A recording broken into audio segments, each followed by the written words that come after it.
નર્મદાના પ્રભારી મંત્રી ભીખુસિંહજી પરમારની અધ્યક્ષતામાં જિલ્લા આયોજન મંડળની બેઠક યોજાઈ। ગુજરાત રાજ્યના અન્ન અને નાગરિક પુરવઠા સામાજિક અને ન્યાય અધિકારિતા વિભાગના રાજ્ય કક્ષાના મંત્રી અને નર્મદા જિલ્લાના પ્રભારી મંત્રી ભીખુસિંહજી પરમારના અધ્યક્ષપદે રાજપીપળા કલેક્ટર કચેરીના સભાખંડ ખાતે નર્મદા જિલ્લા આયોજન મંડળની બેઠક યોજાઈ।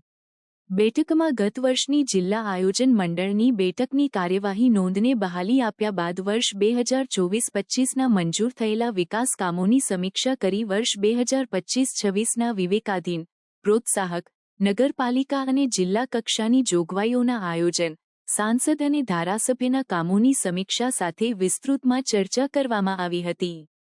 વર્ષ 2025-26ના વિવેકાધીન કામોની જોગવાઈઓ અને આયોજન અનુસાર ગરુડેશ્વર તાલુકામાં 125 લાખની જોગવાઈમાં 125.25 લાખનું આયોજન, તિલકવાડા તાલુકામાં 150 લાખની જોગવાઈમાં 150.28 લાખનું આયોજન, દેડિયાપાડા તાલુકામાં 150 લાખની જોગવાઈમાં 177.71 લાખનું આયોજન, સાગબારા તાલુકામાં 150 લાખની જોગવાઈમાં 150 લાખનું મળી કુલ 753.24 લાખનું આયોજન મળ્યું છે।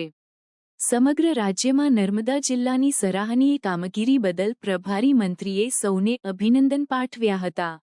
જિલ્લામાં નવા હાથ ધરાયેલા અને પ્રગતિ હેઠળના વિકાસ કામો ઝડપથી નિયત સમયમર્યાદામાં પૂર્ણ થાય તે જોવા સંબંધિત અમલીકરણ અધિકારીઓને માર્ગદર્શન પૂરું પાડવાની સાથે મંત્રીએ જરૂરી સૂચનો કર્યા હતા। ઉપરાંત કેન્દ્ર અને રાજ્ય સરકાર દ્વારા મળતી ગ્રાન્ટને સમયસર ઉપયોગ કરી નાગરિકોને મદદરૂપ થવા અનુરોધ કર્યો હતો। વિશેષમાં નર્મદા જિલ્લાના તમામ ગામોને આદર્શ ગામ બનાવવા માટે કયા કામોની જરૂરિયાત છે તે અંગેનો સર્વે કરી ટૂંક સમયમાં મંત્રીને આપવા જણાવ્યું હતું, જેથી રાજ્ય સરકારમાં જિલ્લાના એ કામો અંગે યોગ્ય દરખાસ્ત મુખ્યમંત્રીને મોકલી શકાય અને પ્રાથમિકતાના ધોરણે કામોની મંજૂરી મળેથી લોકસુખાકારીના કામો ઝડપભેર કરી શકાય।